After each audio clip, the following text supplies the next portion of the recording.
పంచాయతీ ఎన్నికల్లో కాంగ్రెస్ పార్టీకి దిమ్మ తిరిగే ఫలితాలు వచ్చాయని మాజీ మంత్రి హరీష్ రావు అన్నారు. ప్రజల తీర్పు చూసి హస్తం పార్టీ నేతలు కంగుతిన్నారని పేర్కొన్నారు. గజ్వేల్, అచ్చంపేట సహా సీఎం రేవంత్ రెడ్డి సొంత మండలం వంగూరులో విజయం సాధించిన బీఆర్ఎస్ సర్పంచులను హరీష్ రావు కలిశారు. ఎన్నికల్లో గెలుపొందిన అభ్యర్థులను అభినందించిన ఆయన కాంగ్రెస్ పార్టీపై తీవ్రస్థాయిలో విమర్శలు గుప్పించారు.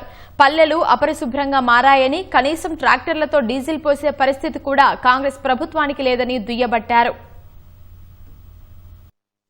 తెలంగాణ పేరు లేకుండా, తెలంగాణ పల్లెలు లేకుండా అవార్డులే ఉండకపోవు.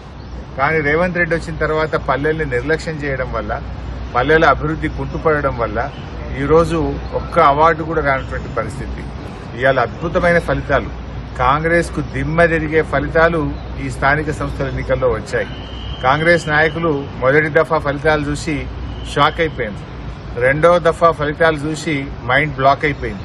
ఇక మూడో దశ ఫలితాలు ఇవాళ రాత్రికి వస్తాయి. అంటే 2 దశల ఫలితాలు చూసిన తర్వాత అయ్యో లాభం లేదని చెప్పి డబ్బు సంచులు పట్టుకుని హైదరాబాద్కి వెళ్లి బయలుదేరి ప్రలోభాలకు గురి చేసి అధికార దుర్వినియోగానికి పాల్పడి పోలీసులను ఉపయోగించి మా కార్యకర్తలపై దాడులు చేసుకుంటూ అడ్డగోలు వ్యవహారాలు కాంగ్రెస్ పార్టీ చేస్తూ వచ్చింది.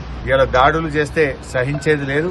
మా కార్యకర్తల జోలికి వచ్చినా, మా కార్యకర్తలను ఇబ్బంది పెట్టినా, బలవంతంగా మీరు పార్టీలో జాయిన్ చేసుకోవాలని చూసినా కూడా దానికి తీవ్రమైన పరిణామాలుంటాయని చెప్పి కూడా హెచ్చరిస్తూ